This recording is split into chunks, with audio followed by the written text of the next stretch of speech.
My husband put me in a 10-bed ward when I was in labor, but booked the presidential suite for his secretary who had a cold. I immediately switched hospitals. While my husband and his secretary were enjoying their little love nest, a nurse dropped a truth bomb that shattered him on the spot. It wasn't just ordinary pain. It was like someone took a blunt knife and started digging it into the very base of my spine, inch by agonizing inch. My knuckles turned white as I gripped the sheets beneath me. Amniotic fluid trickled down my thighs. My $3,000 silk nightgown is soaked. I bit my lip until I tasted blood. Jason, wake up. My water broke. I'm in labor. Laced with uncontrollable tremors. The man wrapped in silk blankets next to me just rolled over, yanked the covers over his head, and mumbled. What do you mean, in labor? It's the middle of the night. Your due date isn't for another week. Did you eat something bad? Get hot water yourself. Don't bother me. I didn't move. Not because the pain paralyzed me, but because I suddenly remembered something. 3 days ago, while looking for a charger in his study, I accidentally saw the chat history open on his computer. That woman called him hubby. She sent a lipstick try-on selfie with the caption, "Miss you." He replied, "Wait for me. Soon." I didn't confront him then. I just took a screenshot and saved it to an encrypted folder. He'd never find. Because I couldn't believe it. I couldn't believe the man who needed 3 hints. He cried harder than me at our wedding. Would be stupid enough to cheat in our 3rd year of marriage, while I was carrying his child. Now I believe it. Not because of the chat, but because right here, right now. My water has broken, I'm bleeding, I'm in excruciating pain. And my husband, the father of my child, has his head under the covers. Telling me to get my own hot water, I pushed myself up. Every movement was slow, because with each shift, the little one inside me dropped lower. As if reminding me, Mom, stop waiting. He's useless. I took a deep breath and yanked the covers off him. Jason Chen. My water broke. I'm bleeding. Take me to the hospital. Now. Immediately. His eyes snapped open. He looked at me first. Then his gaze dropped, landing on that horrifying patch of dark red. His face changed for a second. Just a second. He scowled, ran a hand through his hair, and cursed. Perfect timing. Causing trouble. He grabbed his phone and started getting dressed. He complained the car was just washed. He told me not to dirty the seats. At that moment, the last bit of warmth left inside me felt doused in ice water, frozen solid. 3 years ago, I gave up everything abroad to come back and marry this man I thought would love me forever. My family's manufacturing empire has over a dozen factories, billions in annual revenue, but I never told him any of that. It wasn't a secret. I just wanted to see if I was just a regular woman. Would he still treat me right? Turns out, he would. He'd pick me up when I pretended to work late. He'd buy 99 roses on Valentine's Day, even though I ended up footing the bill. He'd stay by my bedside all night when I was sick, even though he'd complain the next day about being tired, and demand I buy him that new watch as compensation. I always told myself it was fine, because he loved me. And I loved him. But thinking about it now, that Jason Chen I fell in love with probably never even existed. From our home to City 3rd People's Hospital. It's only a 15-minute drive, but the entire way, not a single word of comfort. He didn't even look at me. He was on the phone the whole time, not calling the hospital, calling his secretary, Bella Meng. Yeah. I just left the house, it's fine. Don't worry. She just went into labor early. Once I drop her off, it'll be handled. How's your cold? Feeling better? Did you get the medicine I told you to buy? Drink lots of hot water. Stay away from cold stuff. Tomorrow, we'll see tomorrow. If she's done giving birth, I'll come find you. His hand on the steering wheel, his voice so gentle. He soothed her, unlike his irritation with me. I leaned back in the passenger seat, my stomach tightening in waves, the pain making my vision blur. But I didn't make a sound. I didn't even look at him. I just kept thinking to myself. Vivian Sue, are you seeing this clearly now? This is the man you chose. For 3 years. The car stopped at the ER entrance. He didn't open my door. He didn't even turn off the engine. He just glanced over. We're here. Get out. I need to find parking. Get out. A woman whose water broke. Cervix already dilated, in active labor, getting out by herself. Walking into the ER. I didn't argue. Pushed the door open. Held the car, stood, walked toward ER. A cold wind rushed down my collar. I shivered. But that chill was nothing. The pain was worse. The ER lobby was bright. The place was packed. People were crying while holding their kids. Wheelchairs rushed by, groans on gurneys. The air reeked of disinfectant, mixed with this indescribable, sour stench that made you want to puke. I stood at the triage desk. The nurse glanced at me. Asked, "Where's your husband?" Parking the car. The nurse frowned. But still quickly arranged a gurney for me, told me to lie down. And had me wheeled to the maternity ward. On the way, she asked a few routine questions. I answered each one. My voice eerily calm, even surprising myself. My phone buzzed. A WeChat from Jason Chen. I parked. Coming up now. You handle the paperwork first. I didn't reply. We reached the ward. The nurse wheeled me into a room and left. Lying on the gurney, I looked up at the room. 8 beds. 8 beds crammed full, nightstands shoved against nightstands. A narrow aisle, thick air. Smelling of sweat, sour milk, and some kind of spoiled food. The woman in the bed by the window was moaning. The baby at the next bed was wailing its lungs out. The old man snored, shaking the walls. This was the bed Jason Chen pulled strings to get me. In an 8-bed ward, the one closest to the door. Nearest the bathroom, the noisiest, smelliest spot. I closed my eyes. Took a deep breath, told myself, don't get angry. It's not worth it. Jason Chen took nearly half an hour to come up. He was holding a stack of papers. The look on his face wasn't concern. It was impatience. He tossed the papers onto the nightstand. Then said the words I'd never forget, paperwork's done. I fronted the deposit for the bed. You owe me back. Owe him back. I looked up at him. He avoided my gaze, picked up his phone. Texting someone, a faint smile playing on his lips. I didn't ask him what you owe me meant. Because it suddenly hit me, arguing with him about this was utterly pointless. A man who, when his wife's water breaks, is still worried about parking fees. Talking to him is like talking to a brick wall. A nurse came over.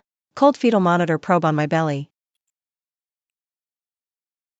I couldn't help but shiver. The nurse worked as she instructed. You're 2 centimeters dilated. If it hurts, bear it. Don't scream. You'll disturb the others. Family member, go fetch some hot water. Jason Chen grunted in acknowledgement, picked up some random bright red plastic basin he'd found, and left. The moment he was gone, the auntie from the next bed leaned over. Whispering, "Sweetie, is that your husband?" I nodded. Auntie whispered, "Saw him in the hallway." On the phone, smiling so sweetly. Calling the person on the other end, baby, saying, "Wait for me. I'll be right there to be with you. Sweetie, you better watch out." I was hurting, but had no time for it. The little one in my belly started acting up again. Wave after wave of contractions came crashing over me. Each one was more brutal than the last. Like it was trying to rip me in two. I gripped the bed rail. Nails dug into metal, biting back tears. They still came anyway. Not because of the pain. Because I suddenly remembered. Yesterday, before Jason Chen left, I asked him to pick up a box of chocolates for me. The imported kind I love. He said, sure. He'd bring them back for me tonight. He came home, empty-handed. Where are the chocolates? He forgot. Later. I found a receipt in his jacket pocket. It had 2 items on it. A box of imported chocolates. And a YSL lipstick. The chocolates and the lipstick. Same time. Same checkout. He swapped the chocolates for a lipstick. I never saw him bring it home. I took a deep breath, forced the tears back, and picked up my phone from the bedside table. I dialed a number. It rang twice. A steady voice answered. Young mistress. Uncle Lee. My voice was hoarse, but every word was sharp and clear. I'm at City 3rd Hospital. Maternity ward, room 402. My water broke. I'm about to give birth. Jason Chen dumped me here. And left. Bring a team to get me. Take me to Rueha Hospital. Bring everyone you can. There was a beat of silence on the line. Then the sound of a chair scraping back. Young mistress. I'll be there in 20 minutes. 15, I said. Yes. I hung up, put the phone down, and closed my eyes, feeling every single roll and kick from the little one inside me. Between contractions, I could even feel his tiny feet pushing against my ribs. I'm sorry, baby, making you wait so long in this filthy, noisy place. Mommy's taking you away now. Somewhere clean. Somewhere quiet. Where you'll be born. You don't need to meet the world in a place like this. By the time the nurse came in for rounds, I'd already changed my clothes and packed my things. Not that there was much to pack. Just one bag. With my prenatal records, ID, bank cards. Where are you going? The nurse frowned. Transferring. You're fully dilated. You can't transfer now. I looked at her and smiled. It's my family's hospital. I'll go when I want. She was stunned. I ignored her, picked up my bag, and walked out. Just as I reached the door, I heard a flurry of footsteps coming from down the hall. Not one person. Many, very disciplined footsteps. At the end of the corridor, 6 men in black formed a line. The department head.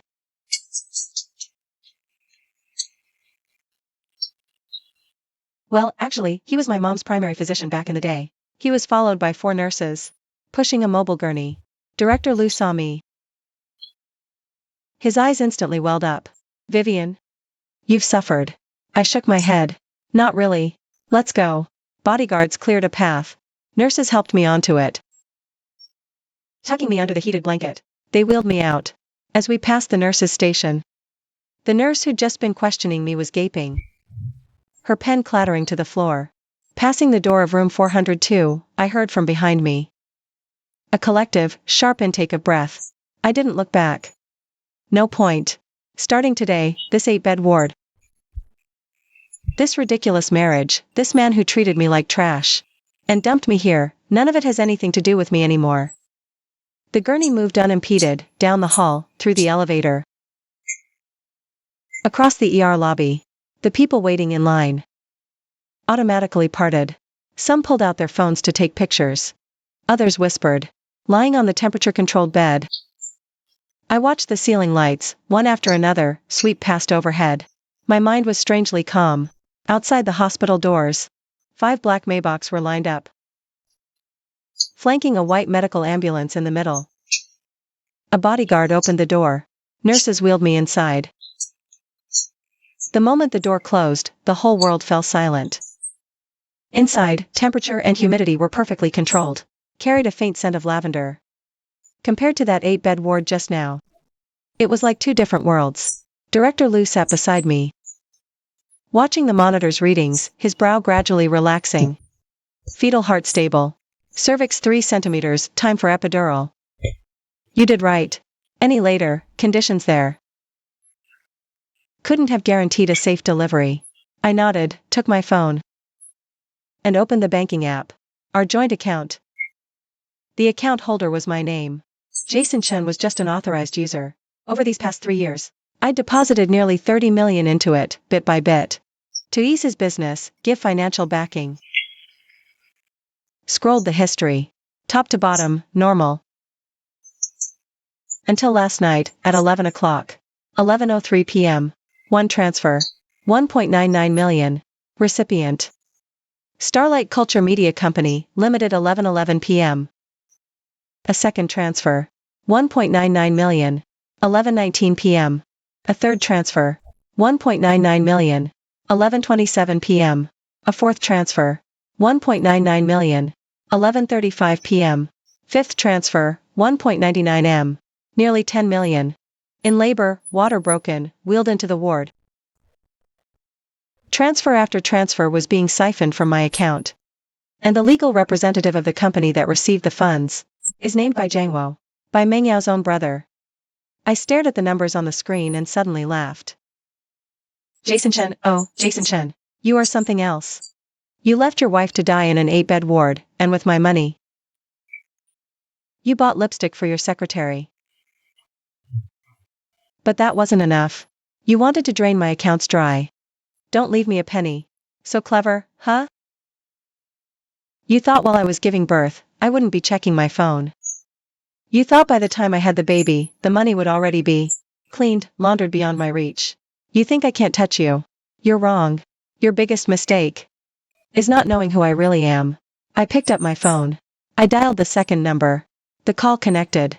A cool, collected voice answered. Miss Sue. It's so late, Uncle Wang. I'm sorry to disturb your rest. My voice was calm. So calm it felt foreign even to me. I need a favor. Now. Immediately. Right this second. Go on. The account under my name, ending in 6688, had 5 large transfers tonight. Total amount, 9.95 million. The recipient is a shell company incorporated less than 2 months ago. I need you, in the bank's name, to initiate anti-money laundering protocol. Intercept those 5 transactions. Silence. How much was transferred? 9.95 million. When? Starting at 11:03 p.m. Until now. Less than an hour. All right. Uncle Wang's voice suddenly turned sharp and efficient. Send me the account number. I'll have my people handle it right now. Large late-night transfers to a new account. Itself triggers AML alerts. We'll use internal channels. Within 5 minutes, the funds will be frozen. One more thing, I added. All accounts under his name, including credit cards and third-party payments, freeze them all. Uncle Wang paused. Are you sure? That means he can't buy water tomorrow. I'm sure. Okay. Consider it done. Hanging up, I leaned back on the gurney and let out a long, slow breath. Outside the car window, the city's nightscape rushed by. The neon lights glow, streaked across the glass in ribbons of color. Dean Liu said softly, Young miss, we've arrived at Rueha. The car door opened. A rush of crisp, cool night air hit me. I looked up. Before me was Rueha Hospital's brightly lit VIP entrance. 2 rows of medical staff stood at the ready. The gurney was smoothly wheeled inside. The delivery room door closed behind me, sterile lights flickered on. Bright and cold. Nurses changed my gown, inserted the 4-line. Hooked to monitors. All methodical, pros. Calm. Compared to that chaotic, overcrowded public hospital. This was heaven. Director Liu himself did my anesthesia assessment. As he worked, he said, Miss, don't you worry. The entire team is our hospital's absolute best. There won't be a single problem. I nodded, then something hit me. Director Liu, after my son is born, can you make sure he doesn't get to see him? Director Liu paused, then understood. He nodded. Rest assured. Rueha Hospital's security system is top-tier nationwide. Without your explicit permission, no one gets near the delivery or recovery areas. Thank you. The anesthesiologist prepped my back with antiseptic. A cool liquid flowed through the catheter. That excruciating, gut-wrenching pain slowly faded, replaced by a numb, floating sensation. My breathing steadied. My mind cleared, regaining its usual cold focus. My phone buzzed. A bank alert. Asterisk dear valued customer. 5 suspicious transactions from your account ending in 6688, totaling 9.95 million yuan, have been intercepted and returned. For questions, please call customer service asterisk. A second message followed. Asterisk dear valued customer. Your account ending in 6688 has been placed under judicial freeze. Account status is normal. All transactions are suspended asterisk. A third. Asterisk dear valued customer, 3 credit cards and 2 debit cards under your name have been Frozen per judicial request. Apologies. I read the 3 messages. A slow, cold smile curling my lips. Jason Chen. You wanted to bleed me dry? You wanted to sip champagne with your little secretary in the presidential suite? You wanted to play me for a fool, spin me in circles? Well, guess what? Your cards are empty now. Let's see how you're gonna cover that 100K hotel deposit. How you'll buy that crocodile bag your secretary loves. How you'll keep up that pathetic, laughable, tycoon act of yours. A nurse gently took the phone from my hand. Miss Sue.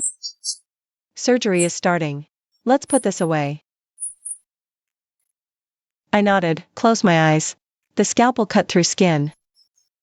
I felt no pain. Just a faint tugging sensation. The monitor beeped a steady rhythm, like a countdown. Jason Chen. Your countdown has begun. The delivery room fell utterly silent. Only the clink of instruments and Director Liu's low commands. My mind is crystal clear, I can even feel the little guy being gently pulled out of me by the doctor. Out. It's a boy. A sharp, piercing cry shatters the quiet of the delivery room. Loud and clear. Full of life, doesn't sound like a newborn. Fresh out of the womb at all. The nurse takes him to the side table to clean him up. Director Liu is stitching me up herself, saying as she works. 7 pounds 6 ounces, 52 centimeters long, APGAR score of 10. A perfectly healthy baby. I turn my head and look at that tiny, red, wrinkly little bundle. Tears finally spill over, tracing down my temples. Not from self-pity. From relief. Relief that I got him out of that place. Relief he didn't have to enter this world. In that stinking, snore-filled 8-bed ward. Relieved he'll never call that man father. Daddy. The nurse cleans him, swaddles him, and brings him to me. Miss Sue, look at your baby. He's so handsome. His eyes are just like yours. I look at that tiny face. His lips are pink. His nose is small, his eyes are closed, his lashes long and curled. He yawns, a little hand escaping the swaddle. 5 tiny fingers clenched tight, like he's grabbing for something. I reach out and gently touch his fingertip. His fingers instantly wraps my finger with a surprisingly strong grip. Hello there, little Mr. Sue, I whisper. Welcome to the world. Of course he doesn't understand. But he moves his little mouth, like he's answering me. I smile. Director Liu finishes stitches. Nurse puts baby in incubator and wheels it next to me. I watch him. His little chest rising and falling, breathing steady and calm. Completely unaware of what his mom just went through. Or what kind of grand delusions his deadbeat father is lost in right now, wherever he is. My phone buzzes again. I pick it up. A message from Uncle Wang. Nianwei, the funds are all frozen. Also, someone looked into that Starlight Culture Media Limited account. Limited S account. Besides the 9.95 million you transferred, there was another deposit of 3.2 million, 3 days ago. The payer was a trading company. The legal representative is also by Jiangwo. I've applied to freeze that amount as well. 3 days ago. 3.2 million. I stare at the words. My mind races. 3 days ago. Jason told me. The company needed operating capital, asked me to transfer money. I did. He said 3 million would be enough. I said I'd give you an extra 200,000 for emergencies. So this was the emergency? Sent to the mistress's brother. Then using my money to fund his little side piece. What a brilliant plan. I took a deep breath and put my phone down. I turned to look at the little guy in the incubator. I said, Mommy has to take care of something. After I do this, no one will ever be able to bully us again. The baby yawned. I took that as agreement.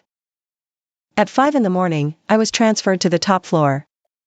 VIP suite at Ruiha Hospital. They called it a suite. More like a luxury apartment, bedroom, living room, bathroom. 180 SQM, floor-to-ceiling windows. The entire city skyline. The living room had a leather sofa. A solid wood coffee table, an 80-inch LCD TV. The bedroom had a king-size climate-controlled bed, with silk sheets and memory foam pillows. Bathroom bigger than bedrooms, with a jacuzzi. A steam shower, a smart toilet. The kitchen had a fridge, oven, microwave, everything. There was even a dedicated nutritionist team, in charge of 3 meals a day. The balcony was full of plants. Sunlight streamed through the floor-to-ceiling windows, shining on the special crib they'd prepared for the baby. Uncle Lee stood in the living room, with 2 young women in black uniforms behind him. "Young miss, your top-tier postpartum nanny and nurse. From now on, they are on call 24/7. Uncle Lee's voice was as steady as ever, but I noticed his eyes were a little red. "You've worked hard." I shook my head. "Not at all, Uncle Lee, help me look into a few things. Of course. Find out everything about Jason Chen and Bella Meng's relationship. When it started, how far it's gone. Are they living together? Get bank and chat records. Second, investigate that Starlight Culture Media Company, Limited. All its business registration info, bank statements, associated accounts. Don't miss a single detail. Third, get me in touch with attorney Zhang Yunhai. Tell him to come to Ruiha this morning. I'm filing for divorce." Uncle Lee noted it all down. Finally, he asked, "Young miss, should we warn the young master first?" I glanced at him. What kind of heads-up do you give a man who abandoned his wife when her water broke to go shack up with his mistress? Uncle Lee was silent for a moment, then nodded. "I understand." He turned to leave. I stopped him. "Uncle Lee. Call my father. Tell him I've given birth. Mother and son are fine. Tell him not to worry. I'll handle everything else myself." Uncle Lee seemed to want to say more, but in the end, he just nodded and left. The suite fell quiet. The nanny gently took the baby to feed him. The nurse adjusted the settings on my pain pump and then left the bedroom. Helped me adjust the pain pump settings, then left the bedroom. I'm lying alone in this king-size bed, staring up at the crystal chandelier, and it all feels so surreal. Just hours ago, I was on that rusty metal-framed bed, breathing in the stench of urine from the bathroom, listening to the old man next door snore. A man had tossed me aside like trash. And now, I'm in the presidential suite of the city's best private hospital, surrounded by millions in medical equipment, with a professional team on call 24/7 outside my door. My account holds tens of millions, ready at my fingertips. And that man, he has no idea. He doesn't know that all his bank cards are frozen. He doesn't know his little secretary's presidential suite is getting evicted tomorrow. He doesn't know the nearly 10 million he transferred out has been intercepted by me. He doesn't know his marriage is about to implode. And he has no clue what's coming for him. A lawsuit that will bury him for good. He's clueless. Still dreaming. He dreams of being the fool who crushes me, takes my money, and lavishes it on another woman. I pick up my phone, scroll to his WeChat profile, and tap. I look at that photo of the 3 of us, the happy family. He insisted on taking it when I was 4 months pregnant. He said it was for memory, his arm around me, beaming. I'm leaning into him, smiling just as sweetly. Back then, I didn't know. I didn't know the man with that brilliant smile would, months later, dump me and his own child in a stinking 8-bed ward, then turn around and check into a hotel with another woman. I delete that photo. Then I change his contact name from husband to Jason Chen. Finally, I put the phone back on the nightstand, close my eyes, and sleep the first nightmare-free sleep of my life. 7 a.m. My phone vibrates, waking me. I look at the screen. It's Jason Chen calling. I hesitate for a second, then answer. "Vivian Su. Where the hell is my money?" His voice is frantic, furious, like a rabid dog that got its tail stomped on. "Why are all my cards frozen? Are you out of your mind? Do you have any idea I have a client payment due today? You froze my accounts, ruining the deal. You'll pay." I let him rant, then speak slowly, my voice low, but every word is crystal clear. "Jason Chen, where did the 9.95 million you transferred last night go?" Dead silence on the other end. A tomb-like quiet. What are you saying? He whispers. With a hint of unconcealable guilt, I ask you. Starting at 11:03 p.m. last night, you moved 9.95 million from our joint account. Where did it go? My tone is as calm as reading a menu. The payee is Xingyao Culture Media Company, Ltd. Legal representative, by Jiangwo. Bella Meng's older brother. Care to explain to me why your secretary's brother would open a company that has business dealings with my accounts? The other end of the line lets out a sharp, ragged breath. Then comes Jason Chen's voice, twisted with shock. You're investigating me? Vivian Su, you're actually investigating me? Are you even my wife anymore? What about basic trust? I'm speechless. The most basic trust between husband and wife? You left your wife in labor for your mistress. You talk to me about trust? You siphon your wife's savings, transfer by transfer, to your mistress's brother. You talk to me about trust? While your wife was in labor, you used my money to book a presidential suite for another woman. You talk to me about trust? Jason Chen, I say. I'm giving you two choices. One, right now, this instant, immediately. You confess everything you've done these past 3 years. Spill it all. Including your relationship with Bella Meng. Including where that 3,200,000 went. Including every single thing I don't know about. Then, we can part ways amicably. You sign the divorce papers, and I let you walk away with your dignity. And the second? His voice is clearly trembling now. 2, I say. I let my lawyers talk to you. When that happens, sign the divorce and return every stolen cent. With interest. Furthermore, I already have all the evidence I need on your embezzlement and marital infidelity. This stuff is enough to put you away for a good 10, 15 years. Your choice. On the other end of the line, silence for nearly 10 seconds. Then Jason Chen laughs.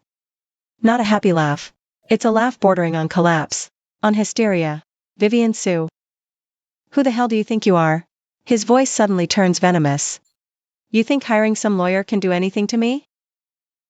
Dirty money doesn't make you special. Listen. Your evidence is useless. So what if I transferred the money? It's our joint marital assets. I have the right to use it. Sue me. On what grounds? Do you have proof of me sleeping with Bella Meng? Do you have a recording of her admitting it? You've got nothing. Are you sure? I fire back. I'm absolutely sure. You're just a useless pregnant housewife who never leaves the house. What could you possibly find? What evidence could you get? Vivian Su, I'm warning you, be smart about this. Unfreeze the money, sign the divorce papers quietly. Or no money for you. You'll lose the baby, too. You won't take anything. My blood roared in my ears. A bastard. He called my son a bastard. I took a deep breath. 1, 2, 3. Jason Chen. I said, my voice so calm it scared even me. Every single word you just said. I recorded it all. Including the part about the bastard. You will pay for that. I hung up. My hands were shaking. Not from fear, but from rage. But I couldn't lose it. I couldn't lose control. I couldn't let my emotions cloud my judgment. I picked up my phone. Recorded and backed up. Then, I opened WeChat. Found a message from Uncle Lee. It was a PDF file. The title, Compilation of Evidence, Jason Chen, and Bella Meng Cohabitation. I opened it. Scrolled page by page. Page 1.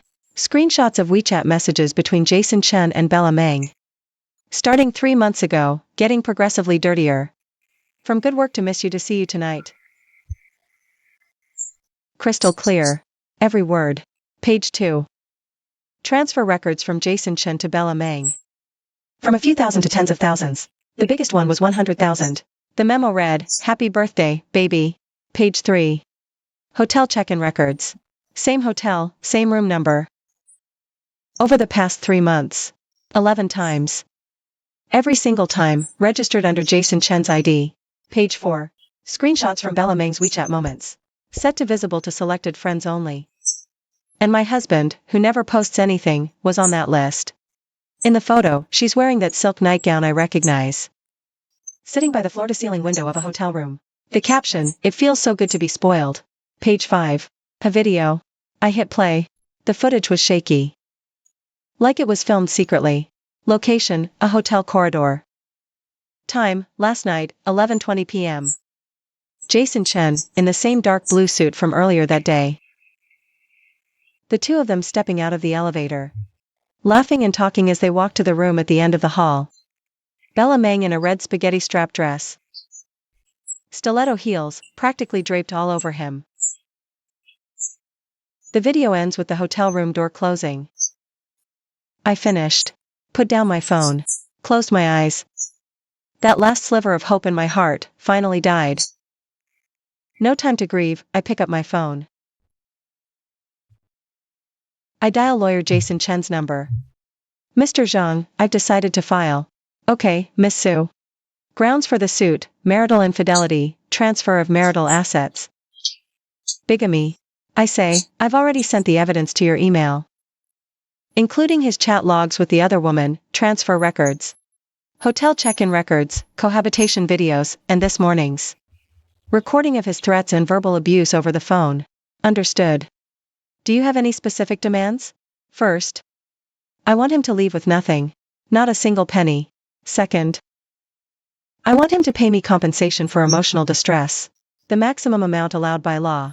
Third, I want every single ill-gotten cent he and that woman got together recovered. Fourth," I pause, "I want him behind bars." Silence on the other end for a few seconds. "Miss Su, first three are easy, fourth needs a crime case." "It's much more difficult." "I know," I say. "That's why I've prepared another set of documents. Regarding that Starlight Culture Media Company, Limited. This company was incorporated less than 2 months ago, has no real business operations, but received 9.95 million from my account 3 days ago. It also received 3.2 million from Jason Chen's personal account. Where did that money go? What was it used for? I need you to help me find out. If that money involves money laundering, embezzlement, or other economic crimes, then it's a criminal matter." Lawyer Zhang's voice suddenly turned serious. "Miss Su, do you have evidence for what you're saying?" "Yes. Bank statements, business registration information. I've sent it all to your email." "All right. Let me review it first. Then I'll get back to you." "Thank you." I hang up. I lean back against the headboard, letting out a long breath. Outside. The sun has fully risen. Golden sunlight fills the entire room. Nanny brings in the fed, content baby. "Miss Su, the baby's awake. Would you like to see him?" I reach out. The nanny places the soft little bundle into my arms. His eyes are open, dark and bright, seeming to look at me. Or perhaps, looking through me at something else. His tiny hand emerges from the swaddle, waving in the air a few times, then precisely grabs hold of my collar. I look down, gently kiss his forehead. "Baby," I say. "Mommy has something very important to do. Once it's done, no one will ever be able to bully us again." The baby yawns and closes his eyes. I take that as his agreement. 9 a.m. Lawyer Zhang Yunhai arrives promptly in the reception lounge on the top floor of Rueha Hospital. He entered in a tailored suit and glasses. In his hand was a sleek black briefcase. 2 assistants followed him in. The entire vibe of the room shifted. It went from a cozy family hospital suite to the serious atmosphere of a law firm. Uncle Lee showed them in. I had changed into fresh clothes and was sitting on the living room sofa, a steaming cup of my tea. Lawyer Zhang opened his briefcase, pulled out documents. "Ms. Su, I've thoroughly reviewed all the evidence you provided." He adjusted his glasses, his tone steady. "It's exceptionally solid. Especially that hotel corridor surveillance footage. And the WeChat chat logs. That's irrefutable proof." "So, the lawsuit is ready to go?" Lawyer Zhang pulled a document from the stack. "This is the divorce petition. Please review it. I've highlighted key clauses." I scanned the petition. Clause 1, dissolution of the marital relationship. Clause 2, Child custody goes to plaintiff, Vivian Su. The defendant, Jason Chen, shall pay monthly child support of 50,000 renminbi until the child reaches the age of 18. Clause 3. Equitable division of marital property. Defendant's marital fault, adultery, and dissipation of marital assets. The plaintiff demands the defendant be left with nothing, namely, all real estate, vehicles, deposits. Defendant's assets go to plaintiff. Clause 4. Defendant pays 5 million renminbi emotional damages. Clause 5. Defendant bears all litigation costs. I finished reading and looked up at lawyer Zhang. Clause 5. Change it to, the defendant shall bear all litigation costs and plaintiff's attorney fees. Zhang smiled. Good. I'll add that. Also, I added, in clause 3, all assets under the defendant's name. Change to assets under his name or control, including those properties he put in his mother's name. I know of 2, one in his hometown, one here in the city. Both were bought with my money. They just aren't in his name. Lawyer Zhang's eyes lit up. Can you provide evidence for that? Yes. Every single transfer record is still there. It adds up to 4.8 million. All from our joint account. Excellent. That makes things much easier. Zhang scribbled notes. Prop.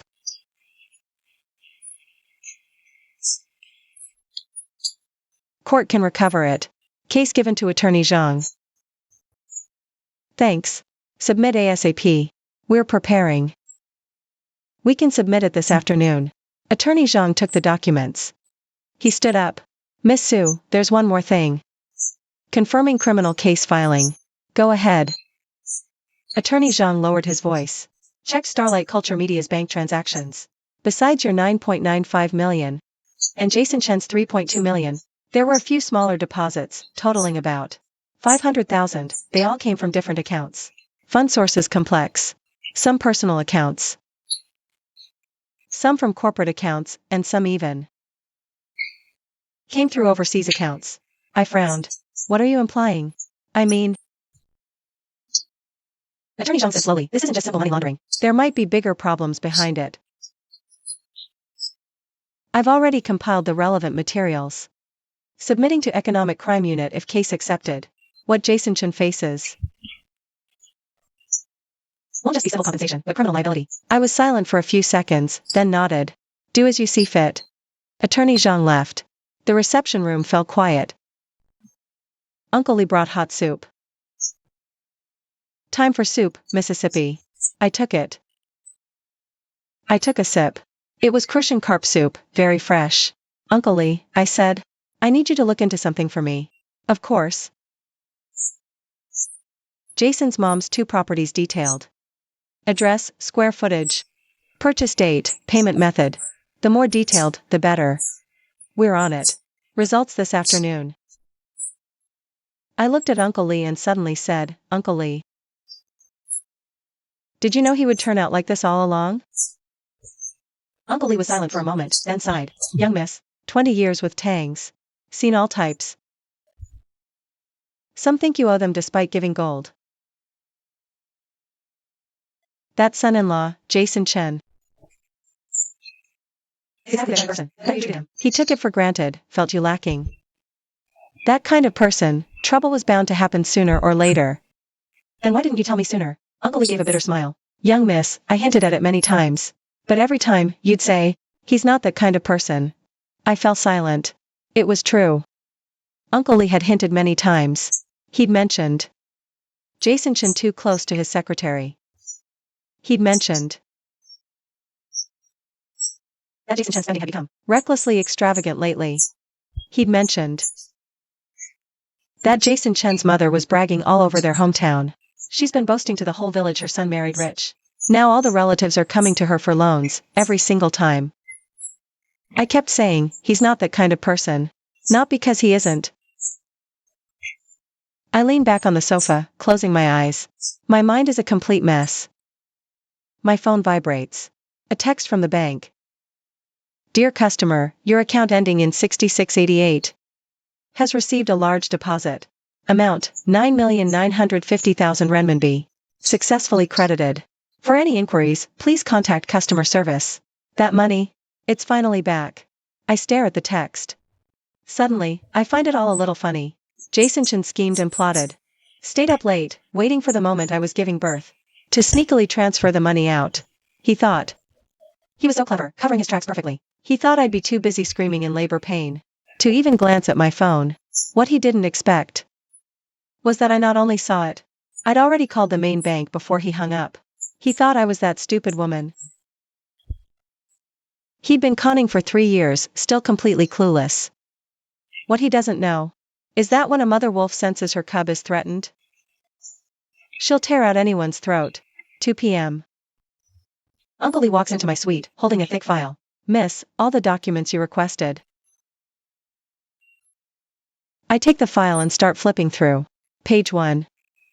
Detailed info on the 2 properties under Jason's mom's name. One in their hometown county, 3 bedrooms, 2 baths, 120 SQM. Purchased 2 years ago. Total price, 680,000 renminbi. Paid in full. Another in the new district, 4 BR, 2 BA, 180 SQM. Purchased 1 year ago. Total price, 3.2 million RMB. Down payment, 1 million. Loan, 2.2 million. Monthly mortgage, 12,000 renminbi. Both properties were negotiated by Jason Chen. But the contracts, all in his mother's name. The money, all transferred from our joint account. Every single transaction, crystal clear. Page 2. The business registration info for the company under Jason's name. Registered capital, 5 million renminbi. Actually paid in capital, 0. Legal representative, Jason Chen. Shareholder, Jason Chen. Bella Meng. Bella Meng holds 10% of the shares. No actual capital contribution. Jason gifted shares, calling it a technical partnership. Page 3. Jason has spending records for the last 3 months. These are Chen Jingchuan's spending records for the last 3 months. Pulled straight from the bank and credit card statements. Shopping, hotels, flights, transfers, all added up. It comes to nearly 2 million.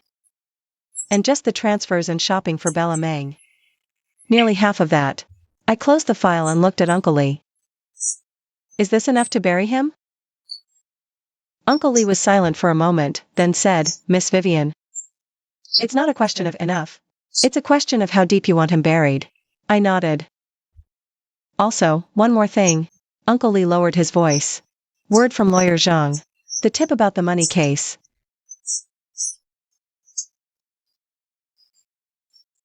is under preliminary review. If it checks out, they'll file a formal case soon. How soon? 3 days at the earliest. A week at most. I took a deep breath. Good. 7 p.m. I was eating my postpartum meal when my phone started buzzing non-stop. I picked it up to look. It was Jason Chen calling. The 8th call today. I ignored the first 7. This one, I answered. Vivian Su. What the hell do you want? His voice was hoarse, like he'd been screaming all day. All my cards are frozen. The company accounts are locked. I can't even transfer the change in my WeChat wallet. What did you do?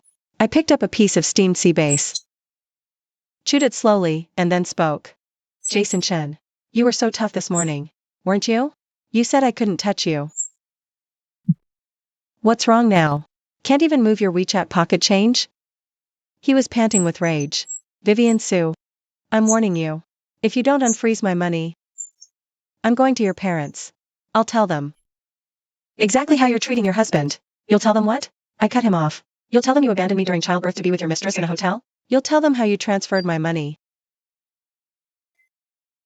bit by bit, to your little secretary's brother? You'll tell them that while I was lying in an 8-bed ward, waiting to die, you were drinking champagne in the presidential suite? Jason Chen, go ahead. Go right now. I'd love to see if you have the face to say any of that in front of my parents. On the other end of the line, there was a sharp intake of breath. Then a dull thud, like a fist hitting a wall. Vivian Su. You're vicious. His voice suddenly turned icy. You think you've won? Let me tell you, you've already lost. I swear, tomorrow, I'll go to the press. I'll tell them how the Su Group heiress abuses her husband. I'll tell them How cold and heartless you really are. How cold and heartless you are. What a completely unreasonable woman. Your company. Your reputation, everything you have will be ruined. Fine. I said, go ahead. Go to the media. Go to anyone you want. Say whatever you want. But let me remind you of one thing. Every single word you've said to me, I've recorded it. When you go to the media, I'll play these recordings. For them, word for word. When that happens, whose reputation will be ruined? You should have a good idea. Silence on the other end of the line. A long, heavy silence. Then, Jason Chen's voice suddenly went soft. Soft like a dying worm. Nianwei. I was wrong. He started crying his heart out. I shouldn't have done those things. I shouldn't have betrayed you. I shouldn't have taken your money. Give me one more chance, just one. I promise, I'll cut ties with Bella Meng. I'll return all the money to you. I'll do anything you say. Please, don't get a divorce. Don't sue me. Nianwei, we still have a child. Think about the baby. He can't grow up without a father. I listened to his sobs, but felt nothing inside. If this was yesterday, if he had called last night and said this, I might have softened. But not now. Because I had already seen that stack of evidence. I'd seen his chat logs with that woman. I'd seen every single transaction record. I'd seen the video of him walking into a hotel room, holding another woman. And I had already heard the words he said this morning. You won't even get to keep that bastard in your belly. He called my son a bastard. He called his own flesh and blood a bastard. This man. He doesn't deserve to be my child's father. Jason Chen, I said. Do you remember what you said this morning? What? What did I say? His voice was clearly guilty. You called my son a bastard. I didn't mean it like that. I was angry, spoke thoughtlessly. You called my son a bastard. You called your own son a bastard. I said each word slowly. From the moment you uttered those words, you ceased to be my son's father. You don't deserve it. I hung up, hand trembling slightly, heart steady. The nanny brought the baby, whispering. Miss Sue, the baby is hungry. It's time to feed him. I took the soft little bundle into my arms. He smelled his mother and his little mouth immediately nuzzled in, searching eagerly for the source. I opened my blouse. He latched on, and began to suckle vigorously, his tiny hand clutching my collar. As if to say, Mommy, don't be afraid. I'm here. I looked down, my held-back tears finally fell. One by one. Not because I felt wronged. Because my heart ached for this unborn little one. To think he got stuck with such an irresponsible father. It breaks my heart that in his future life, he'll be missing something called a father's love. But it's okay. He'll have it. Not from that man. He'll get it from me, from his grandparents. From everyone who truly loves him. He'll have the very best of everything in this world. Because starting today, I'm no longer that Vivian Sue, who compromised and suffered for the sake of love. I am Vivian Sue. I am a mother. I am a she-wolf backed into a corner, finally baring her fangs. 9 p.m. I finished feeding the baby, got him to sleep, and picked up my phone. I found Bella Meng's WeChat. I never added her. But Uncle Lee gave me her account. I sent a friend request. In the note, I wrote, "This is Vivian Sue." In less than 10 seconds, she accepted. And then, a barrage of messages exploded through. Sis, I'm so sorry. I never meant for this to happen. Jason was the one who came after me. Your marriage was bad, you were about to divorce anyway. I really didn't know you were pregnant, sis. I'm a victim too. He lied to me. I looked at that long string of crying emojis and apologies. And suddenly found it all hilarious. She didn't know I was pregnant? She touched my belly at the gala. Asked if I ate too much. She didn't know I was pregnant? Then what about the month before that, in Jason's office? When she saw that ultrasound report on his desk, it clearly said intrauterine pregnancy, single live fetus. Is she blind? She didn't know? Then what about yesterday? When my water broke and I was being wheeled into the hospital. Still posting sweet selfies. Caption, feeling so loved. She knows everything. But she doesn't care. Because in her world, only her own feelings matter. Everyone else is just background noise. Just tools. Just expendable. I didn't reply. No point. People like her aren't worth a single second of my time. But I screenshotted it. Every word. Every emoji. Every single punctuation mark. All saved. Everything she just said? In a courtroom, that's called an admission. She admitted it herself. She admitted she's involved with Jason Chen. She admitted it herself. She admitted she knows Jason Chen and I are not divorced. She admitted it herself. She's the victim. And since she's the victim, she'll repeat it in court. Opened my notes app and started a to-do list for the next week. First, finalize divorce lawsuit prep. Second, collect money laundering evidence. Third, compile a detailed list of all assets under Jason Chen's name, including the properties registered under his mother's name. Fourth, confirm Bella's start date, contract details, and salary. Upgrade hospital suite security, ensuring no one can enter the area without permission. Sixth, call my parents and tell them everything, including Jason's affair, the asset transfers, him calling our child a bastard, all of it. Seventh, find myself a therapist.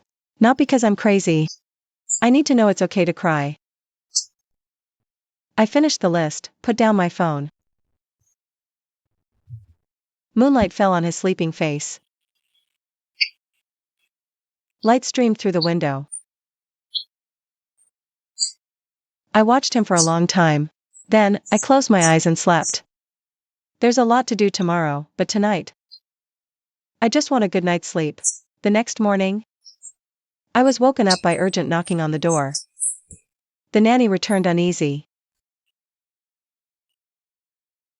Miss Sue, there are two people outside. They say they're Jason Chen's lawyers. They want to see you. I paused for a second, then laughed. Jason Chen's lawyers? He can still afford lawyers? Tell them to wait in the sitting room. I'll be there after I change. 10 minutes later, in my loungewear, I sat on the sofa in the sitting room. Across from me were two men in sharp suits. One was older, in his 50s, hair perfectly combed, expression stern. The other was younger, early 30s, wearing glasses, holding a briefcase. The older one spoke first. Miss Sue, good morning. I am Mr. Jason Chen's attorney. Zhao. This is my associate. I nodded. Attorney Zhao. Attorney Zhao cleared his throat, took a document from his briefcase, placed it on the coffee table, and slid it toward me. Miss Sue. This is the draft divorce agreement Mr. Jason Chen has asked me to present to you. Please review it. I picked up the document and opened it. The first page. Divide assets by law. Including one property in the East End, which goes to the wife. One property in the West End goes to the husband. Joint savings of 5 million RMB. Each party gets 2.5 million. I keep reading. Page 2. Child custody arrangement. Child to mother, father pays. Monthly child support of 3,000 RMB. Until the child turns 18. The father gets visitation rights once a week. Specific times. To be mutually agreed upon. Page 3. Other matters. All other assets held in each party's own name remain with that party. No further claims. I finished the 3 pages, closed the file, and put it back on the coffee table. I look up at Lawyer Zhao. Lawyer Zhao, I say, this agreement was brought here by Jason Chen's instructions? Yes. Did he tell you why he wants a divorce? Lawyer Zhao hesitates. Mr. Chen said, your relationship has broken down. You can no longer live together. Relationship broken down. I laugh. Lawyer Zhao, you know what? 2 nights ago, at 11, my water broke. I was in labor. Jason Chen drove me to the hospital. Dumped me in 8-bed ward, went to Grand Hyatt. Used joint account for $100,000 deposit. To book a presidential suite for his secretary. He spent the whole night in that suite. With his little secretary. And me? I was lying in that 8-bed ward. Smelling bathroom stench, hearing snoring. Alone, waiting to give birth. Lawyer Zhao's face changes. Miss Su, these details, he tries to cut me off. Lawyer Zhao. I cut him off. No need to rush to your client's defense. I just want you to know, your client lied to you. He doesn't want a divorce because our relationship broke down. He's trying to hide assets while I'm giving birth. Got caught, and now he's panicking, trying to use this agreement to cover his tracks.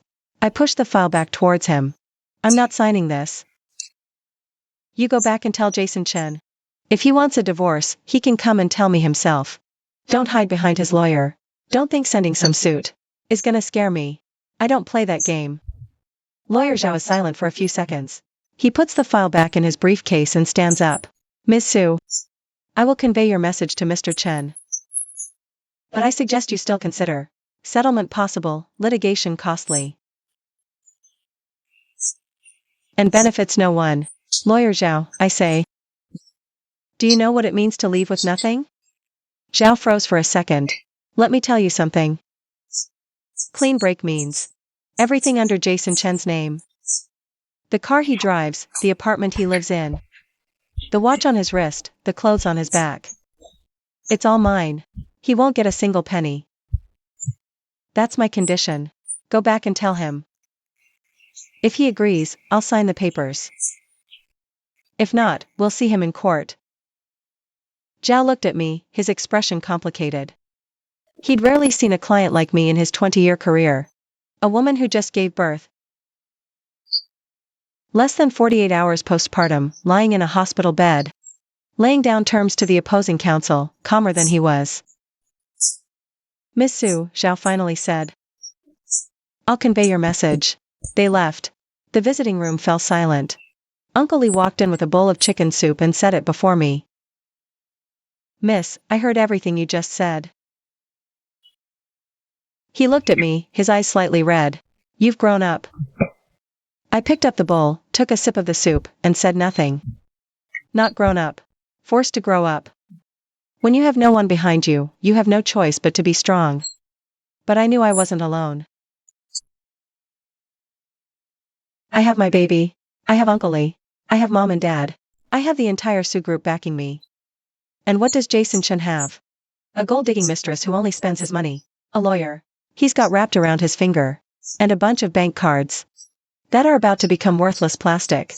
Who wins, who loses? There was never any doubt from the start. 3 p.m. Attorney Zhang called. Ms. Su. The court has officially accepted the filing. The hearing is scheduled for the 15th of next month. That fast? Your evidence is so overwhelming, the court didn't hesitate at all. Attorney Zhang's voice held a hint of pride. The Economic Crime Unit has news. The money laundering case against Starry Glory Media is progressing. Has been formally filed. Jason Chen and Bai Jiangwo.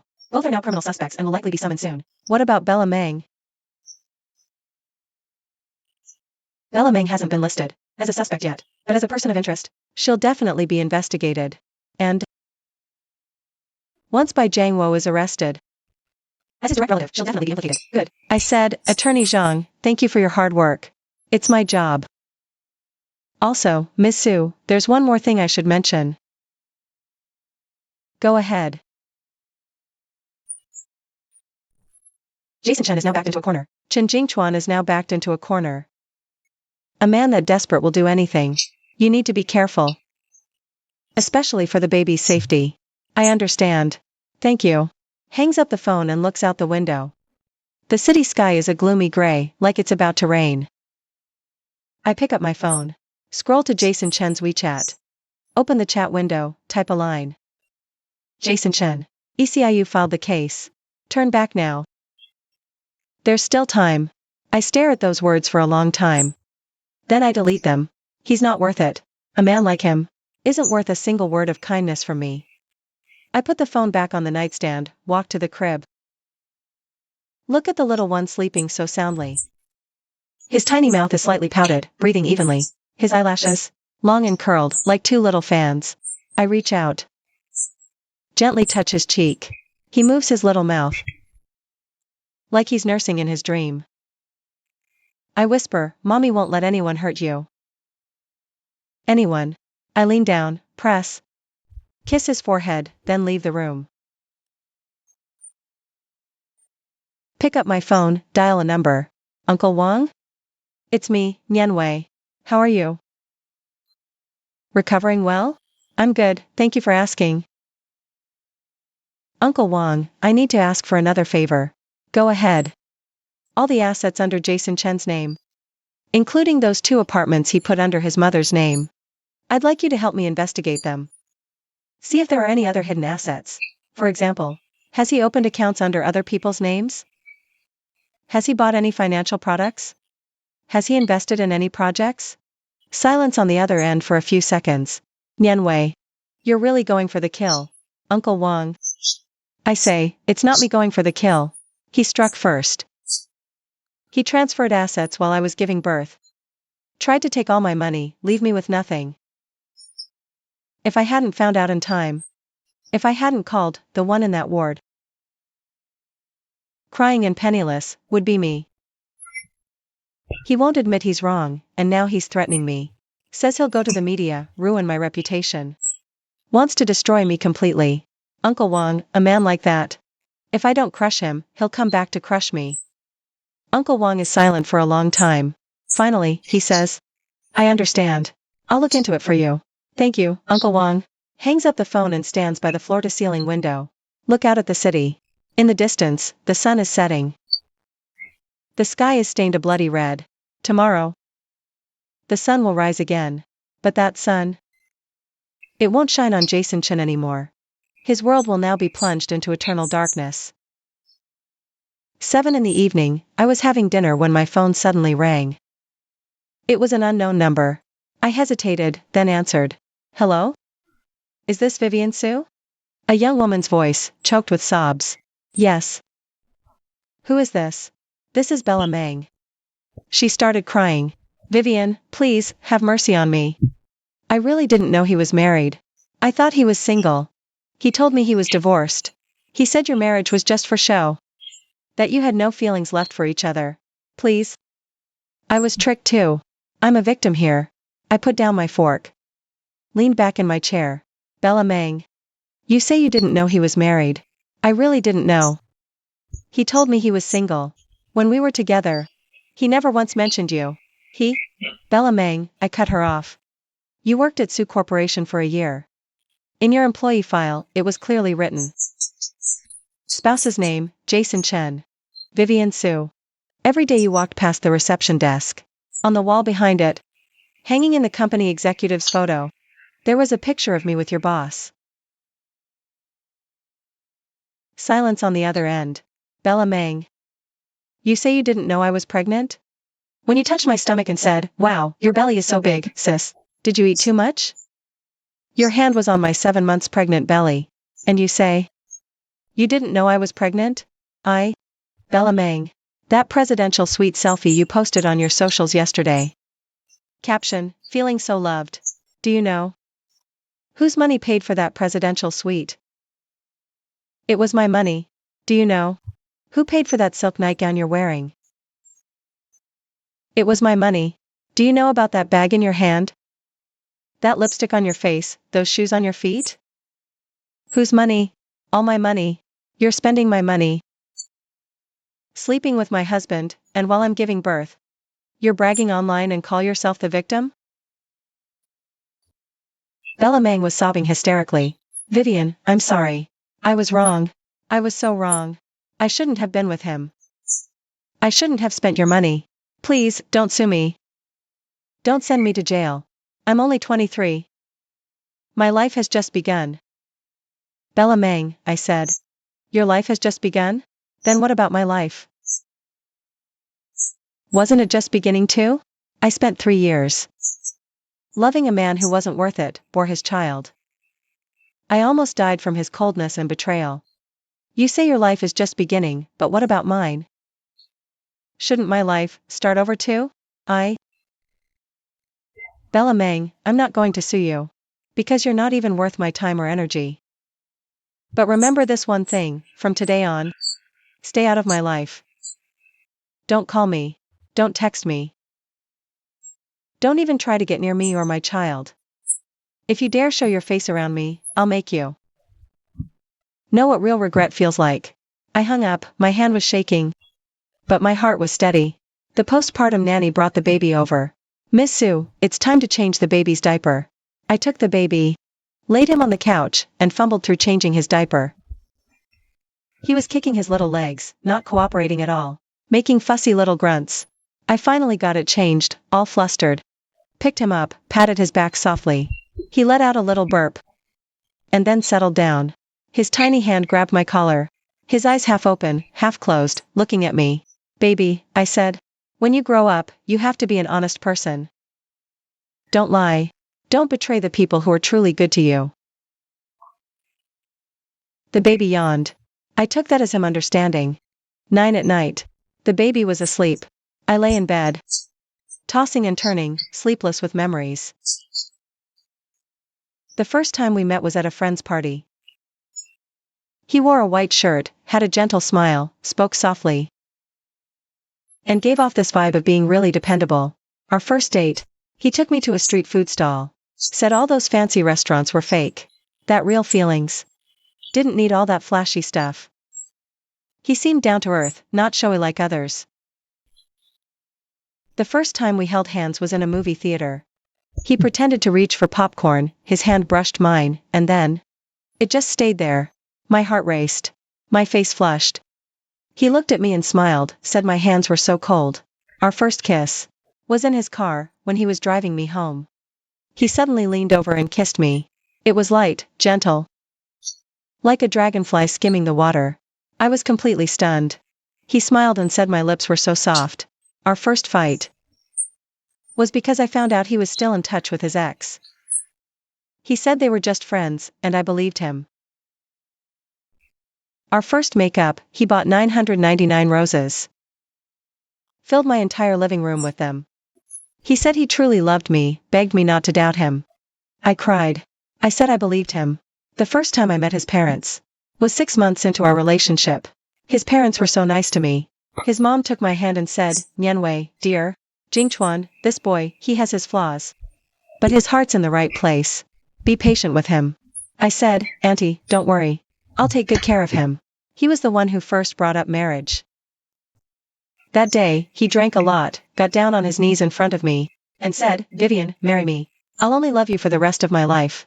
I cried and said yes. On our wedding day, he cried. I cried too. My parents were sitting in the audience, also in tears. My mom said, my daughter has finally found her happiness. Looking back now, half of those tears were wasted, because all that happiness, from beginning to end, was a lie. His tenderness was fake. His thoughtfulness was fake. His tears were fake. Only his greed, selfishness, hypocrisy, and betrayal were real. I turned over and looked at the moon outside the window. It was full and bright, shining on the floor, like a layer of frost. I suddenly remembered a poem. The bright moon rises, we share this moment though far apart. What is Jason Chen doing? Is he zoning out in some rented room? Is he being kicked out of some hotel lobby? Is he wandering the streets like a stray dog? Or is he in his little secretary's apartment, holding her and crying, saying, that crazy woman is trying to ruin me? I don't know. And I don't care. Because from today on, everything about him is none of my business. He's not my husband, not my child's father, not anything of mine. He's just a part of my past that I'm about to crush into the dirt. I closed my eyes and finally fell asleep. The next morning, I was woken up by the sound of an urgent phone ringing. I picked it up. It was my mom. Vivian. My mom's voice was frantic and furious. That scumbag, Jason Chen. He's kneeling at the company entrance, demanding to see your dad. He wants to explain. I paused, then laughed. Jason Chen. You're full of surprises. Can't get to the hospital. So you go to the company. Can't see me, so you go see my parents. You think kneeling at the door will make my dad soften up? You think a few crocodile tears will make my mom speak up for you? You really don't know the Su family. Mom, don't panic. I'll handle it. Handle what? You just gave birth. Rest up, don't worry. Mom was fuming. Your dad already had someone throw him out. If he dares come back, we're calling the police. Mom, tell Dad not to. Let me handle it. You? Yes. Me. I hung up and called lawyer Zhang. Jason Chen caused a scene at my parents' company. He was kneeling, demanding to see them. I'd like you to send him a cease and desist letter. Tell him, if he approaches my family again, I will file for a restraining order. On grounds of harassment and threats. Understood. I'll handle it right away, Miss Su. Also, I need to ask. Is there any progress on the money laundering case? Yes. The Economic Crime Investigation Unit, summoned by Jiang Wo for questioning this morning. He confessed to some things. Things that are very damaging for Jason Chen. What did he say? Bai Jiang Wo stated that the money was given to him by Jason Chen to launder. He only knew the money was dirty. He didn't know the specific source. Jason Chen promised him a 10% commission. So he helped set up that shell company. Is there a recording? Yes. By Jiang Wo's interrogation audio. Once the case moves into the judicial phase, all of it will be admissible as evidence. Good. Attorney Zhang. Thanks for your work. Hangs up, looks out window. The sun is shining so brightly. Jason Chen. Do you really think kneeling outside my parents' company will change anything? Do you think a few crocodile tears and my parents will soften, will plead your case to me? You think I'll forgive you? You're naive. You forgot one thing. You forgot the words you said. You called my son a bastard. Those words. I'll never forget. Not in this lifetime. No matter how you beg, cry, or kneel, I won't forgive you. Never. 10 a.m. Uncle Lee walks in with a file. Miss. We've heard back from President Wang at the bank. All of Jason Chen's hidden assets have been fully uncovered. I take the file and open it. The first page details the two properties under his mother's name. It's pretty much what I already knew. The second page shows a stock trading account Jason opened using his cousin's name. It holds stocks worth roughly 1.2 million, all purchased within the last 6 months. The source of funds? Our joint account. The third page details a restaurant project he invested in using his college roommate's name. Total investment, 2 million. His stake, 30%. The investment was made 8 months ago. Source of funds? Again, our joint account. The fourth page. A car he bought under his ex-girlfriend's name. A BMW X5. Paid in full, 800,000. Purchased last year. And guess what? Our joint account. I close the file. I look at Uncle Lee. His ex-girlfriend is, Uncle Lee says, it's the same ex you discovered he was still in contact with. He bought the car for her. It's registered in her name. I close my eyes and take a deep breath. Good. Just great. Using my money to buy a luxury car for his ex. Opening a stock account in his cousin's name, with my money. Investing in a project under his classmate's name, with my money. Buying a house in his mother's name, with my money. Keeping a mistress, showering her with bags, watches, lipstick. Jason Chen. Just how many more secrets are you hiding from me, Uncle Lee? I said, gather all of this and send it to Attorney Zhang. Already on it. And one more thing, I said. Help me look into this. Check if Jason Chen is still in contact with his ex-girlfriend. And find out who is driving that car now. All right. Uncle Lee left. I leaned back on the sofa. Staring at the ceiling, my mind was a complete mess. I thought I already knew the whole truth. Turns out it was just the tip of the iceberg. This man. How much did he really lie to me? How many more secrets are there that I don't know?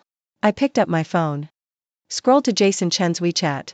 Opened the chat window, typed a line.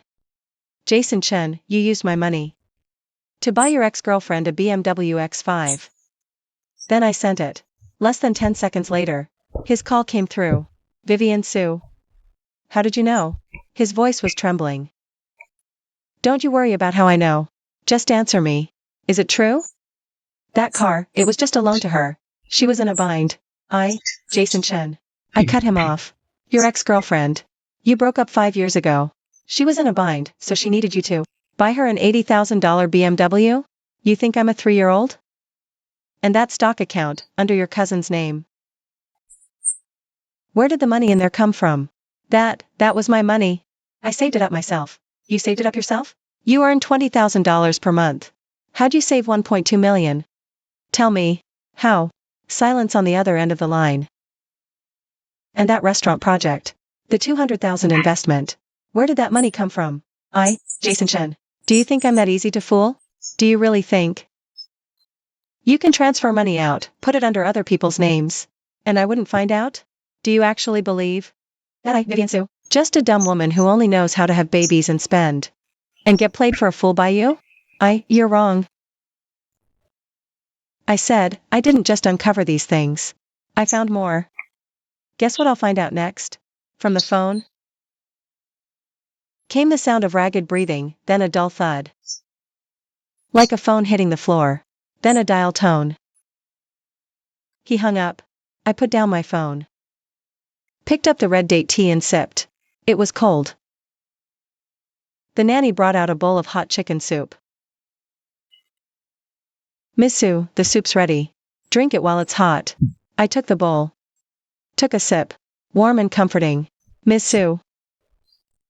The nanny hesitated. That phone call just now, are you okay?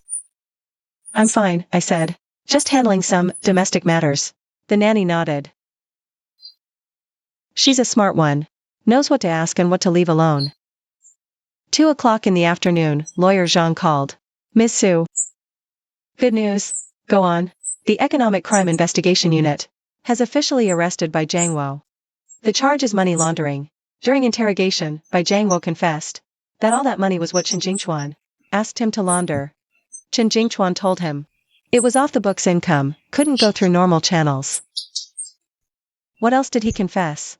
He also said Chen Jingchuan had him set up Xingyao Culture Media Company, Ltd. That one shell company. There were 2 others. One was a trading company, the other, a consulting firm. Both registered under different names. Those 2 companies also had fund transfers. But so far, we haven't found any direct links to your accounts? Their funding source? What we've traced so far is mainly money transferred out from Chen Jingchuan's company account. As you know, although that company is under Chen Jingchuan's name, the actual investor is still you. So, strictly speaking, that money is also yours. I was silent for a few seconds. Lawyer Zhang, are you saying Chen Jingchuan is not only siphoning off our marital assets, he's also embezzling company funds? You could put it that way. So with those 2 combined, how long is he looking at? Lawyer Zhang was quiet for a moment, then said, Miss Su. That's not a question I can properly answer over the phone. But I can tell you, if all these charges stick, the time he's facing won't be short. I nodded. Even though I knew he couldn't see it. All right, Lawyer Zhang.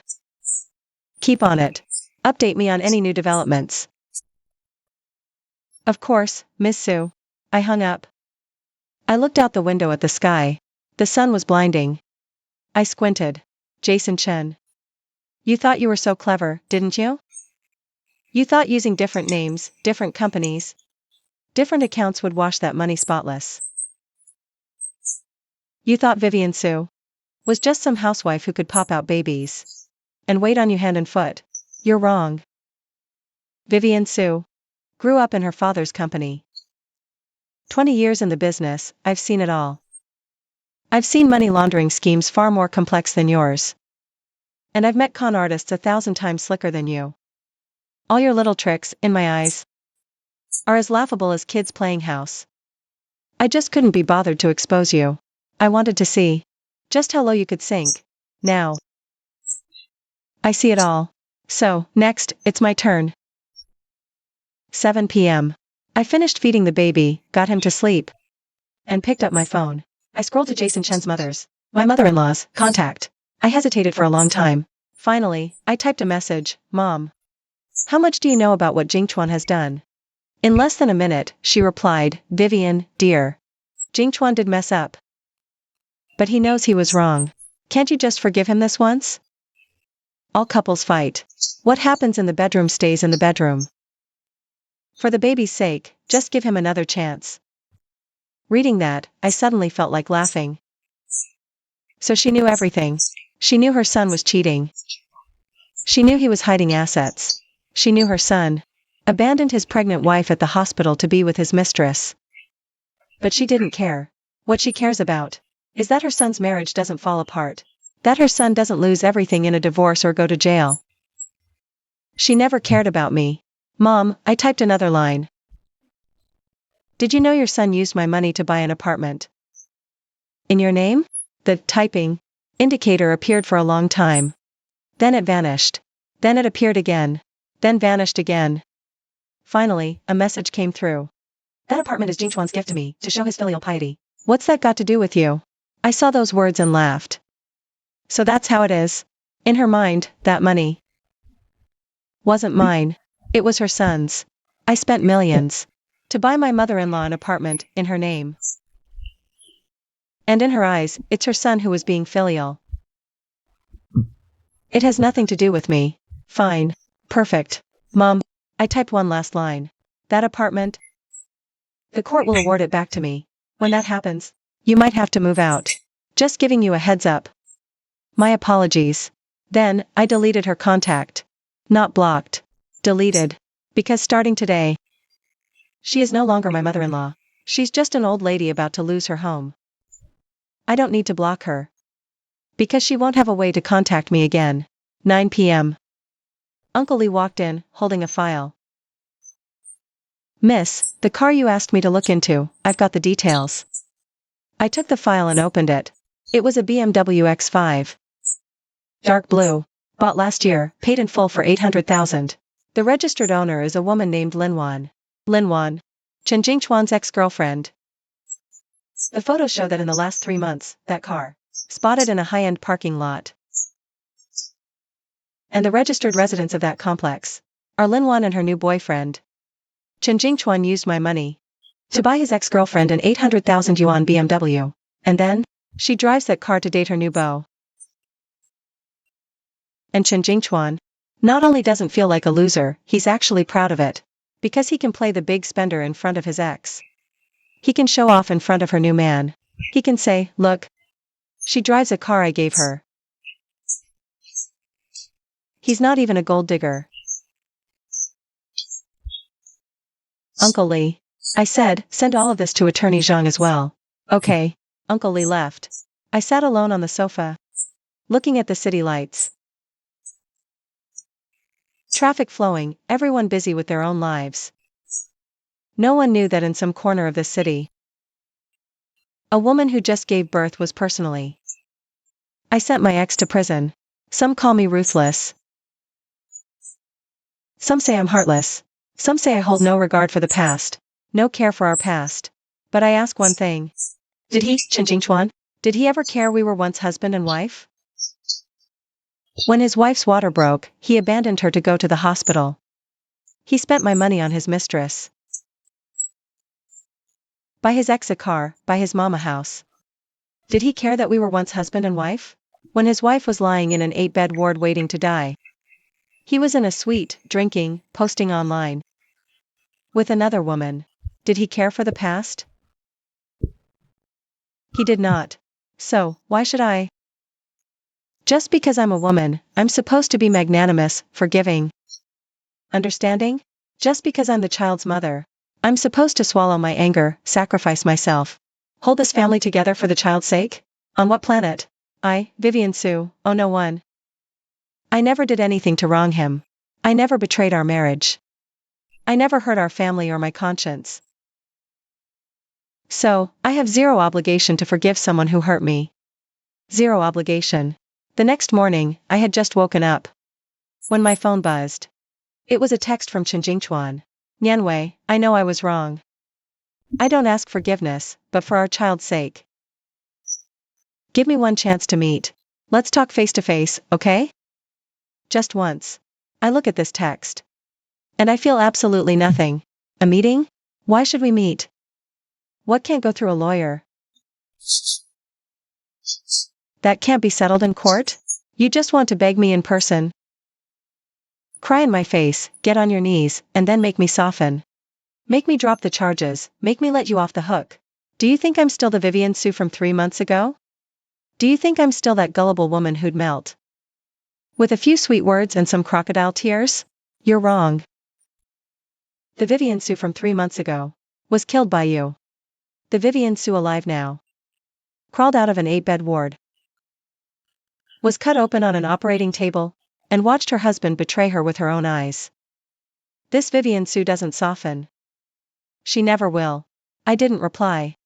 I washed up, ate, then handled company work. Fed the baby, then opened my laptop. Even on maternity leave, I manage business. I can't just ignore the company. The Su Group has over a dozen factories nationwide.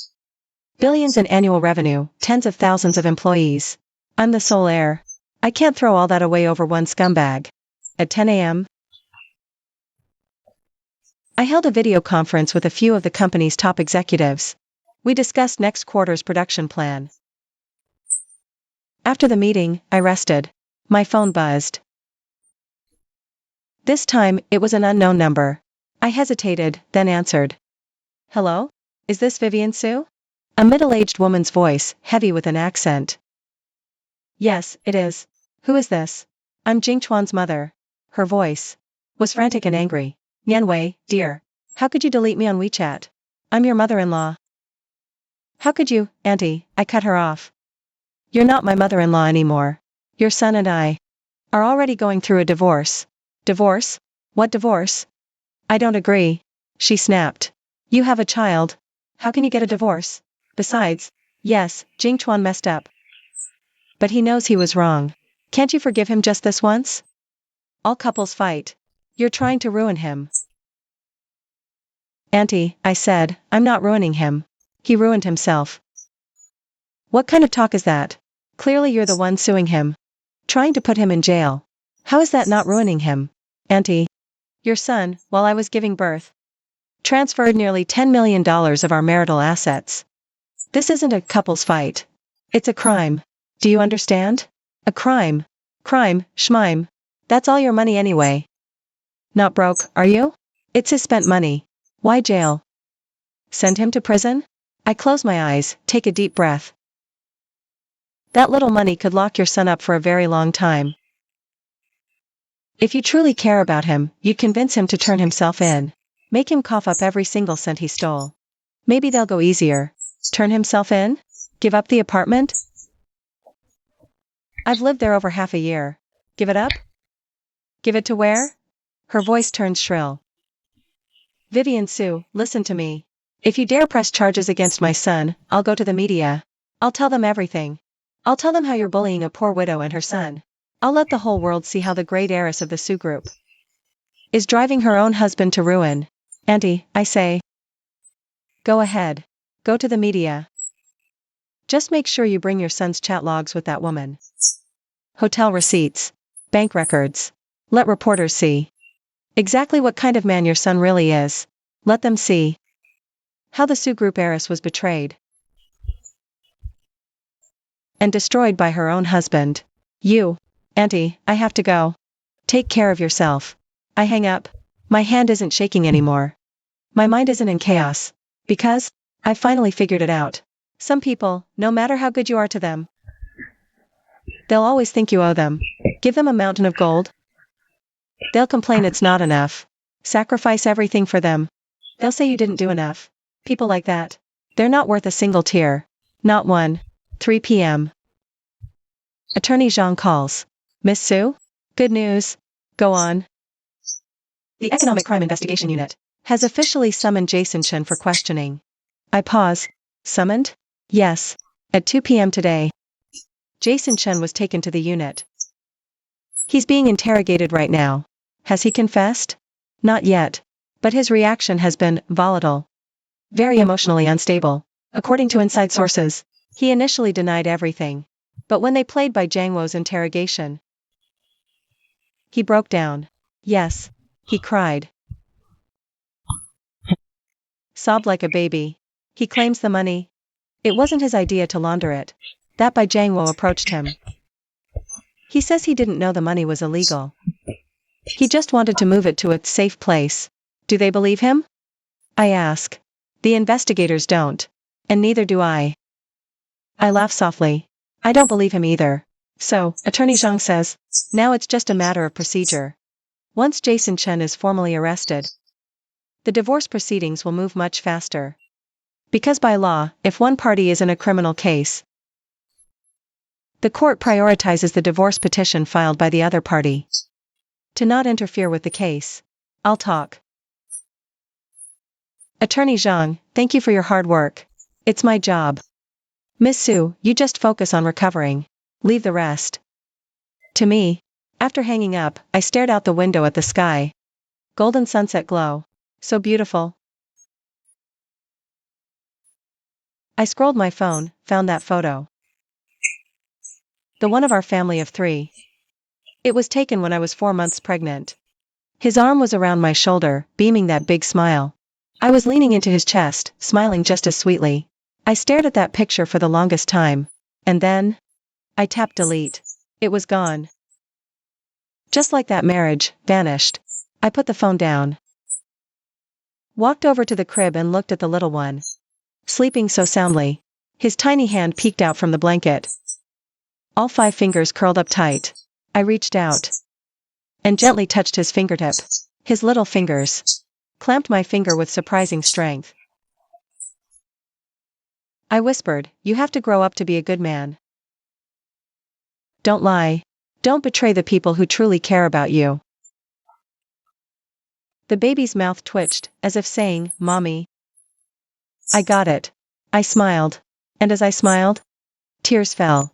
Not from sadness, but from release. That nightmare of a marriage is finally ending. That man is finally being erased from my life. And I can finally start over. Night fell. Across the city, lights flickered on one by one. I watched the glittering cityscape. Thinking, from tomorrow on, everything is different. I'm not that Sun Yanwei who sacrificed everything for love anymore. I'm not that Sun Yanwei who was betrayed, lied to, and hurt by her husband. I'm not that Sun Yanwei lying in an 8-bed ward, smelling the toilets, waiting to die alone. Starting tomorrow, I am Sun Yanwei. A brand new, independent, strong Sun Yanwei. A Sun Yanwei who can protect herself, protect her child, protect her family. A self-reliant Sun Yanwei, pleasing no one. Doesn't need to sacrifice herself for anyone. A truly free woman. I turned around and looked at the little one in the crib, sleeping so peacefully. His little lips slightly pouted, breathing evenly. I leaned down and placed a kiss on his forehead. Good night, baby. Good night to the past. Hello, future. The city outside the window blazed with light. A new day is about to begin. And that man? Jason Chen. Another sleepless night in the dim interrogation room. He spent another sleepless night. He'll live for years without freedom. No dignity, and no light. He'll miss his son growing up. He'll miss his son's first smile, first crawl, first word mama. He'll miss everything, because all of this is a choice he made himself. You reap what you sow. He sowed the seeds of betrayal, deceit, and greed. So he deserves to harvest the loss of freedom, family. I drew the curtains, turned off the light. And as I lay down in bed and closed my eyes, a thought came to me, every exceptional person goes through a period of silence. A time when you put in immense effort, endure loneliness and solitude. Without complaint, without self-pity. Days that, when you look back, even move yourself to tears. That silent period. I've already survived it. Now. It's my time to shine. I turned over. A faint smile curling at the corner of my mouth. Jason Chen, thank you. You taught me a lesson. This lesson is called, never trust someone who says they love you with their mouth. Their heart schemes against you. An expensive lesson. 9.95 million. But I can afford it. And what's more?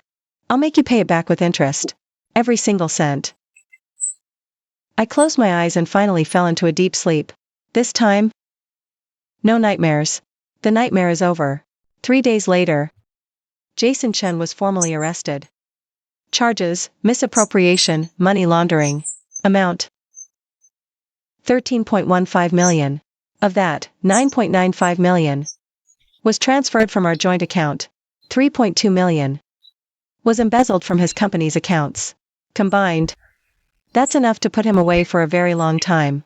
A week later, the divorce trial began. Jason Chen, wearing a bright orange jail jumpsuit. He was escorted in, saw me in the plaintiff's seat. His eyes were a complex mix, hatred, resentment, regret, bitterness. Everything but love. Because there never was any love to begin with. The judge read the petition. He asked Jason Chen if he agreed to the divorce. He was silent for a long time. Finally, he said, I don't agree. The judge asked him why. Our relationship isn't broken. I just made some mistakes. I'm willing to change. And we have a child. A child needs his father.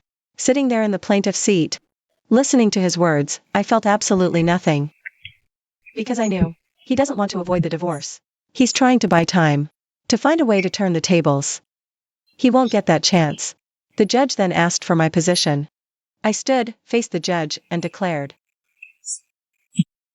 I am requesting a divorce for 3 reasons. First, during our marriage, the defendant engaged in an extramarital affair. I have WeChat logs, hotel records, and money transfers as proof. Second, while I was in labor, the defendant abandoned me at a substandard public hospital and went to a hotel to cohabitate with another woman. I have surveillance footage as proof. Third, on the night I gave birth, the defendant unilaterally transferred nearly 10 million yuan in marital assets, proven. All 3 points are irreconcilable differences. And divorce should be granted. The judge nodded. He then asked Jason Chen, do you have any objections to these charges? Jason Chen's face turned beet red.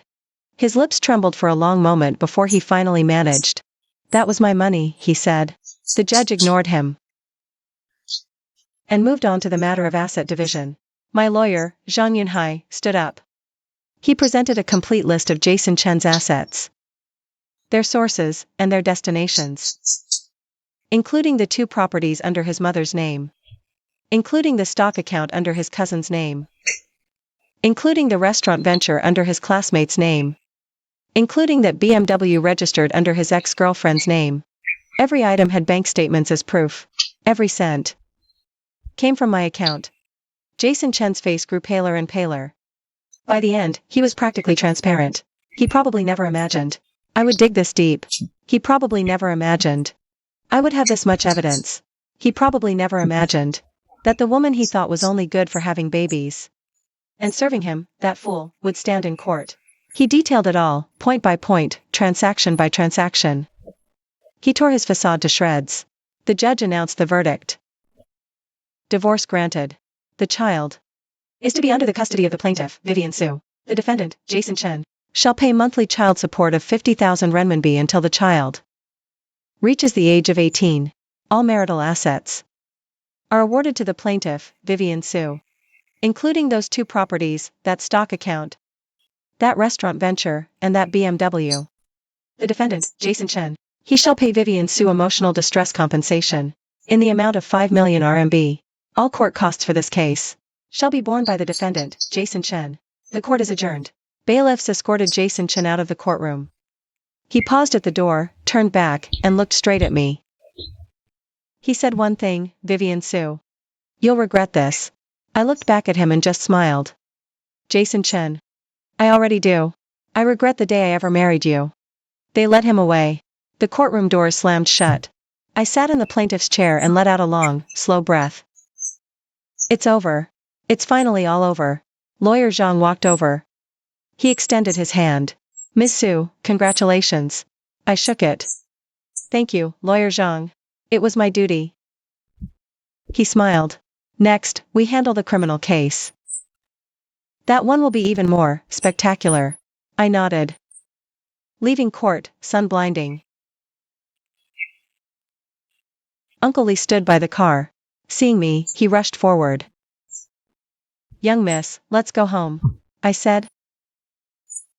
The car moved through the city streets. The scenery outside the window blurred past, frame by frame. I leaned back in the seat. Closing my eyes, a sudden image flashed in my mind. 3 years ago. Our wedding day. He was in a white tuxedo. I wore a white gown. He held my hand, walking down the aisle. He cried. I cried too. Nianwei, I'll love you forever, I said. I believe you. Thinking about it now, that line? He's probably said it to so many women. And that I believe you was the dumbest thing I've ever said in my entire life. But it's fine. Being that stupid once is enough. The car stopped at Rueha Hospital. I got out and walked inside. Elevator to top suite. Nanny held baby. Sunbathing on the balcony. The baby saw me. Tiny hands reached, babbling. I took him, cradled him in my arms. Gripped my collar, bright eyes met mine. As if saying, Mommy, you're finally back. I whispered, Mommy's back. Mommy's never leaving again. The baby smiled. Not some random, reflex smile. It was a conscious one. Looking at Mommy, knowing he was safe. I smiled too. Smiling until tears fell again. But this time, they were happy tears. Because from today on, my baby and I, we are finally free. No one can hurt us anymore. No one can dump us in an 8-bed ward again. To die alone, smelling the stench of the toilets. Because from today on, we have each other. That's enough. Outside the window, the sun was shining. A new day was just beginning. And as for him, Jason Chen. His night is only just falling. He'll spend every single day right where he belongs. He'll miss his son, but never see him again. He'll regret his choices, but there's no turning back. He'll hate me, but he can't hurt me anymore. Because from today on, he and I are done. He's him, I'm me. His hell is his. My heaven is mine. Fair. I held the baby, standing by the floor-to-ceiling window,